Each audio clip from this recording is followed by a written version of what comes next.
करें हमारी चैनल को और बेल आइकन को दबाना ना भूलें। बिस्मिल्लाहिर्रहमानिर्रहीम। अस्सलाम वालेकुम अजीज़ दोस्तों, फिर से हम वेलकम करते हैं आप सबका अपनी चैनल ऑन टारगेट में। कल की वीडियो में हम बात कर रहे थे ये जो क्लास फोर्थ की नोटिफिकेशन निकली है इसके बारे में, और हमने उस वीडियो में थोड़ा डिस्कस किया था कि ये जो नया रिक्रूटमेंट रूल आया है उसमें कौन सी चीज़ें मेंशन की गई है और क्राइटेरिया वगैरह का क्या मेंशन हुआ है। उसमें एक कैडर से दूसरे कैडर में जो है आप अप्लाई कर पाएंगे या नहीं कर पाएंगे, वो सारी चीज़ें हमने उस वीडियो में मेंशन की थी। और उसके बाद ये जो नई नोटिफिकेशन आई है क्लास फोर्थ के पोस्ट्स के रिलेटेड, इसके बारे में भी हमने बात की थी, लेकिन सारी नोटिफिकेशन को हमने उस वीडियो में कवर नहीं कर पाए थे। तो फिर हमने आपसे वादा किया था कि हम इसका पार्ट 2 बनाएंगे और बाकी सारा कुछ उसमें कवर करेंगे। तो अगर आपने वो वीडियो नहीं देखी है तो आप इस वीडियो को अभी स्टॉप करें, डिस्क्रिप्शन बॉक्स में जाएं, वहाँ पे हमने उस पार्ट फर्स्ट की लिंक दी हुई है, पहले वो वीडियो देखें, वो आप पार्ट देखें और उसके बाद आकर यहाँ से वीडियो स्टार्ट करें। क्योंकि अगर आप जो है इस वीडियो को यहाँ से पहले देखेंगे तो आप शायद इस चीज़ को समझ नहीं पाएंगे। तो पहले ज़रूरी है कि आप पार्ट फर्स्ट देखें और उसके बाद वापस आकर जो है ये वीडियो देख लें। तो वीडियो स्टार्ट करने से पहले फिर से आप दोस्तों से रिक्वेस्ट है कि इस वीडियो को जो इस चैनल को जो है सब्सक्राइब करें, वीडियो को लाइक और शेयर करें। तो ज़्यादा वक्त न लेते हुए स्टार्ट करते हैं आज का वीडियो। तो कल हम रुके थे रिजर्वेशन पर, वहीं से हम स्टार्ट करते हैं। ये जो रिजर्वेशन का कॉन्सेप्ट है इन्होंने मेंशन किया हुआ है, यहाँ से आप देख सकते हैं कि इसके बारे में इन्होंने जो नोटिफिकेशन में मेंशन किया है वो ये चीज़ इन्होंने बताई है कि आप जिस भी कैटेगरी के थ्रू जो है अपने आप को रजिस्टर करते हैं, यानी जब आप फॉर्म फिल करते हैं उस टाइम आपने कैटेगरी भी मेंशन करनी है कि आप किस कैटेगरी में अपने आप को, आप किस कैटेगरी से बिलोंग करते हैं। तो एक चीज़ याद रखनी है, बहुत सारे वो स्टूडेंट जिन्होंने EWS के लिए मेंशन किया हुआ है लेकिन अभी तक उनकी सर्टिफिकेट नहीं आई है, वो जो है इसके लिए अप्लाई नहीं कर पाएंगे, क्योंकि 25 अगस्त वहाँ तक आपने अपनी सर्टिफिकेट को देनी है। वहाँ तक आपके पास सर्टिफिकेट होनी चाहिए। अगर आपके पास उसके बाद सर्टिफिकेट आती है तो आप उस कैटेगरी में जो है अपने आप को अप्लाई नहीं कर पाएंगे। और दूसरी चीज़ ये भी है कि बहुत सारे ऐसे बंदे हैं कि जिन्होंने सर्टिफिकेट जो है अनफेयर मीन्स से हासिल की हुई है, तो अगर उनकी सिलेक्शन होती भी है, यानी उस कैटेगरी में ही उनकी सिलेक्शन हो जाती है, उनकी डॉक्यूमेंट वेरिफिकेशन के लिए भी उनको बुलाया जाता है, तो उसके बाद जेन्युइननेस चेक की जाएगी कि क्या ये सर्टिफिकेट आया सही है या इन्होंने गलत तरीके से ये हासिल की है। और अगर फिर किसी बंदे का ये पता चला कि इसकी सर्टिफिकेट जो है जेन्युइन नहीं है, इसने किसी अनफेयर मीन्स से ये सर्टिफिकेट हासिल की है, तो उसकी जो है एक तो उसकी सिलेक्शन जो है कैंसिल हो जाएगी और दूसरा उसके खिलाफ एक्शन भी लिया जा सकता है। तो ये चीज़ इन्होंने मेंशन की हुई है अपनी नोटिफिकेशन में, जो समझना बहुत ज़रूरी है। तो उसके बाद आइए अब हम बात करते हैं ये मेरिट कम प्रेफरेंस की, कि इस चीज़ में इन्होंने क्या मेंशन किया हुआ है।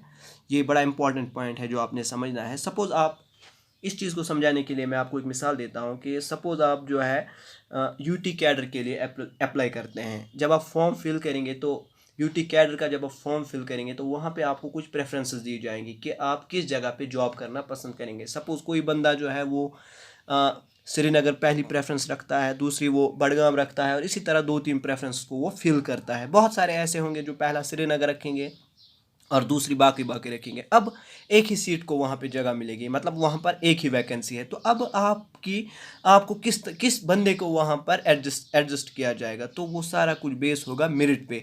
यानी जिस बंदे के सबसे ज़्यादा पॉइंट्स होंगे उसको वहाँ पर प्रेफरेंस मिलेगी, उसको श्रीनगर में जॉब मिलेगा। और बाकी जो रहते हैं जिनकी सिलेक्शन हुई है अलबत्ता प्रेफरेंस में वो नहीं आए, उनको जो है JKSSB अपनी तरह से किसी भी जगह एडजस्ट कर सकता है। तो ये चीज़ इन्होंने इस चीज़ में मेंशन की हुई है, मेरिट कम प्रेफरेंस में इन्होंने मेंशन की हुई है।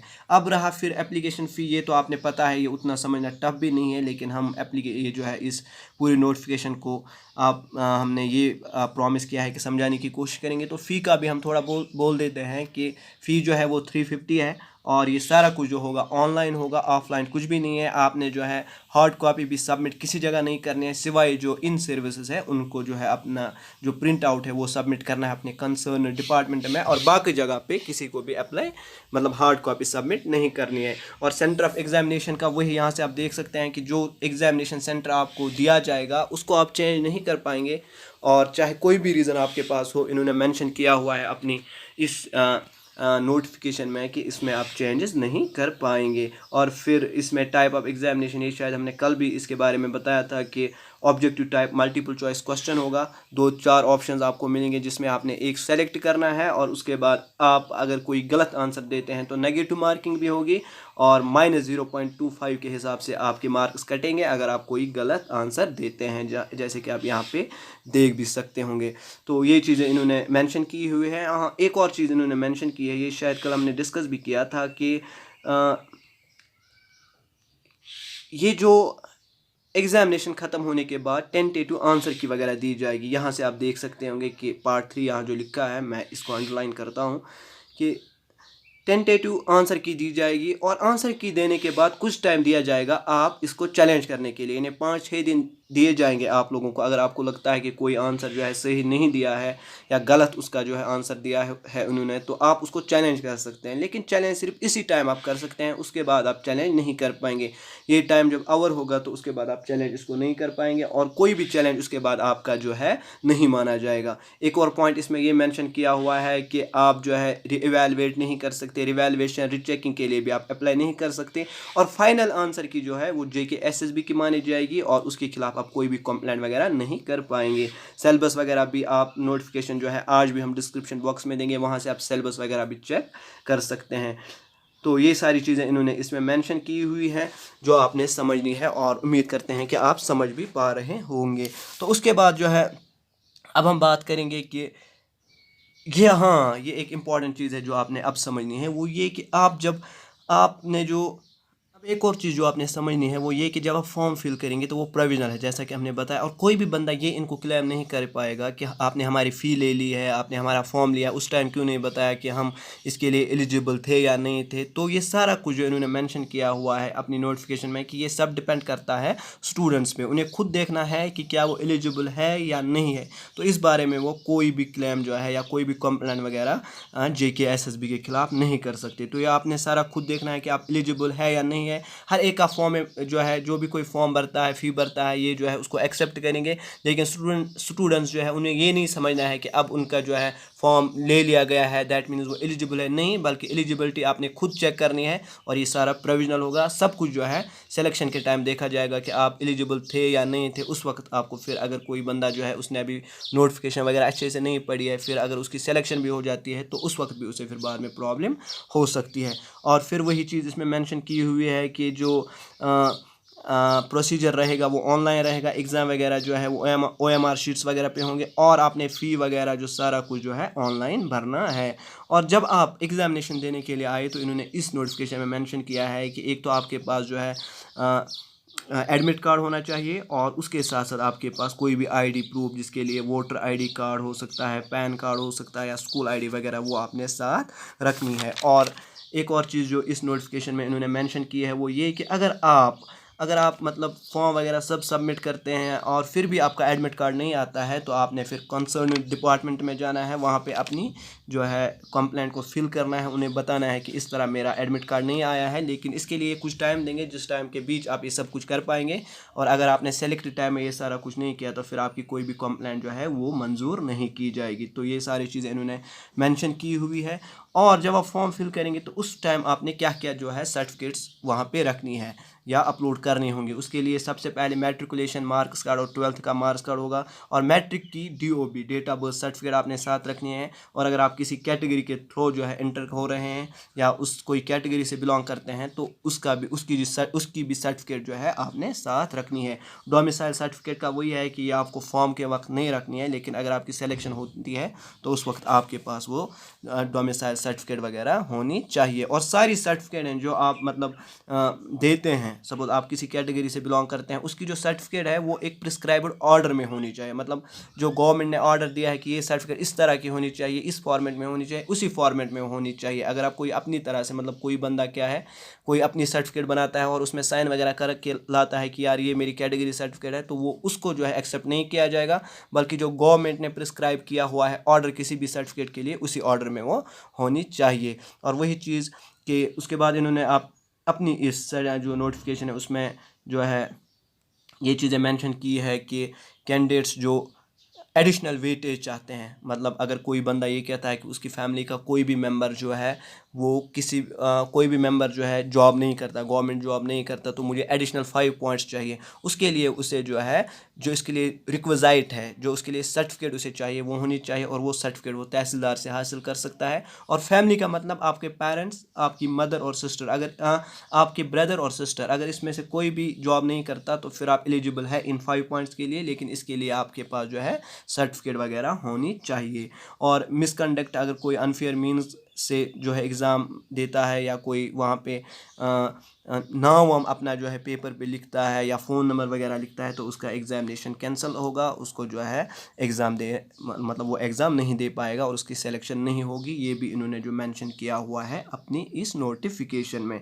और जो फाइनल डिसीजन होगा रिज़ल्ट का और स्टूडेंट्स को सेलेक्ट वगैरह करने का, वो सारा कुछ बोर्ड का होगा, ये भी इन्होंने मेंशन किया हुआ है।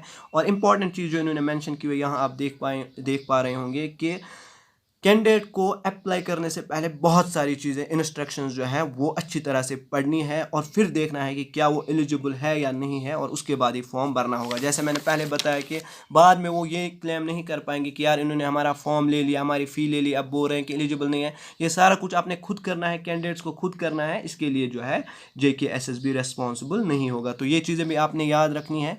और इम्पॉर्टेंट चीज़ जो बहुत इंपॉर्टेंट है यहाँ पे आपको बोलना, वो ये कि जब आप फॉर्म फिल कर रहे हैं तो आपने अपने मदर एंड फादर का नाम बिल्कुल अच्छे, जो मतलब मैट्रिकुलेशन में लिखा हुआ है, जो स्पेलिंग वहाँ पे लिखे है उसी से एंटर करना है। अगर आप यहाँ मतलब सपोज़ कोई बंदा है, उसकी जो मदर का नाम है उसके पीछे आता है बेगम, और वो वहाँ पे एप्लीकेशन फॉर्म में लिखता है बानो, तो वो एक्सेप्ट नहीं किया जाएगा। और ऊपर से आप इसको सेव करने के बाद मॉडिफाई भी नहीं कर पाएंगे। तो ये चीज़ें आप ध्यान रखें जब आप एप्लीकेशन फॉर्म फिल कर रहे होंगे, तो उस वक्त आपने क्या करना है कि वही स्पेलिंग एंटर करनी है जो आपकी 10th की सर्टिफिकेट पे है। आप फिर अपने जो है फॉर्म को मॉडिफाई भी नहीं कर पाएंगे और कुछ किसी तरह की जो है उसमें चेंज नहीं कर पाएंगे। फिर आपके पास एक ही ऑप्शन बचता है कि उस फॉर्म को आपने फिर कैंसिल करना है और नया फॉर्म भरना है, क्योंकि इसमें इन्होंने जो है मॉडिफिकेशन का कोई जो है कॉन्सेप्ट नहीं रखा है। तो ये चीज़ भी आपने सारी याद रखना है। और एक और चीज़ जो इस नोटिफिकेशन में इन्होंने मेंशन की हुई है वो ये कि आपने सिर्फ जो है ऑफिशियल वेबसाइट से, जो कि ssbjk.org है, इनका ये एप्लीकेशन पोर्टल है, वहाँ से आपने जो है ऑनलाइन एप्लीकेशन फॉर्म भरना है। किसी और जगह से, किसी और मेथड से आपने जो है एंटर नहीं करना है, वो वैलिड नहीं माना जाएगा। और एक जो और चीज़ें इन्होंने मेंशन की हुई है अपनी इस नोटिफिकेशन में, वो ये कि जब भी आप रजिस्टर करें तो वैलिड ईमेल आईडी और फ़ोन नंबर के साथ आप रजिस्टर करें, क्योंकि वो चीज़ें हैं जो आपको बाद में मदद देंगी। बहुत सारी, ये शायद हमने कल की वीडियो में भी डिस्कस किया था कि बहुत सारे बंदे ऐसे होते हैं जो कि खिदमत सेंटर के पास जाते हैं या किसी दूसरी जगह पे फॉर्म भरने के लिए जाते हैं, और फिर वहाँ से जो है उन्हें पता ही नहीं होता कि उनकी ईमेल आईडी क्या है, उनका पासवर्ड क्या है, तो फिर बाद में उन्हें बहुत सारी प्रॉब्लम हो जाती है। तो इसलिए आपने रजिस्टर जो करना है वैलिड ईमेल आईडी के साथ और फ़ोन नंबर के साथ, और फिर उन्हीं क्रेडेंशियल्स के साथ आप लॉगिन कर पाएंगे और एप्लीकेशन फॉर्म अपना जो है वो फिल कर पाएंगे। और जो चीज़ें इन्होंने मेंशन की है यहाँ से आप देख पा रहे होंगे कि साइज़ जो आपने सिग्नेचर भी अपलोड करना है अपना, और अपनी फ़ोटो भी, और उनका साइज़ जो है 1 MB से कम होना चाहिए। ये चीज़ें भी इन्होंने मेंशन की हुई है अपनी इस नोटिफिकेशन में। तो ये सारा चीज़ें जो है आपने याद रखना है। और इसके बाद जो डिटेल्स आप एंटर करेंगे वो फाइनल मानी जाएगी, जैसा कि मैंने पहले भी बताया, उसमें आप कोई चेंज जो है नहीं कर पाएंगे, और इसलिए आपने जो है ध्यान से डिटेल्स को फिल करना है। और आप जो भी ईमेल वगैरह देते हैं उसको आपने याद रखना है, क्योंकि फर्दर जब आगे का जो प्रोसीजर होगा उसमें वो आपको मदद देगा, वो काम में आएगा। और फिर से वही बात इन्होंने यहाँ पे की है कि पेमेंट्स वगैरह क्या है, ऑफलाइन कोई भी पेमेंट एक्सेप्ट नहीं की जाएगी। आपने ऑनलाइन बैंकिंग के थ्रू, UPI बैंकिंग के थ्रू या UPI मेथड्स के थ्रू जो है अपना फ़ी वगैरह भरना है। और हार्ड कापी आपने बिल्कुल सबमिट नहीं करनी है, सिर्फ जो इन सर्विस कैंडिडेट्स है उनके लिए जो है हार्ड कापी सबमिट करनी अपनी जो है कंसर्न जो इनका डिपार्टमेंट है उसमें, और फिर वहाँ से वो ऑफिशियल्स को जो है वो फॉरवर्ड करेंगे। तो ये सारा कुछ इन्होंने मेंशन किया हुआ है अपनी इस नोटिफिकेशन में। और इसके बावजूद फिर उन्होंने ये बताया हुआ है कि ब्रेकडाउन जो है, ब्रेकअप जो है क्लास 4th पोस्ट्स का, वो आप यहाँ से देख सकते हैं, वो नोटिफिकेशन में मेंशन किया हुआ है। हम इस नोटिफिकेशन को अपनी डिस्क्रिप्शन बॉक्स में जो है उसकी लिंक दे देंगे, वहाँ से वो आप चीज़ें देख सकते हैं। तो इतना ही जो है इस नोटिफिकेशन में था। आप सब दोस्तों से गुजारिश है कि इस वीडियो को लाइक और शेयर करें, और हमारे चैनल को सब्सक्राइब ज़रूर करें। अपना वक्त देने के लिए बहुत बहुत शुक्रिया। अस्सलाम वालेकुम।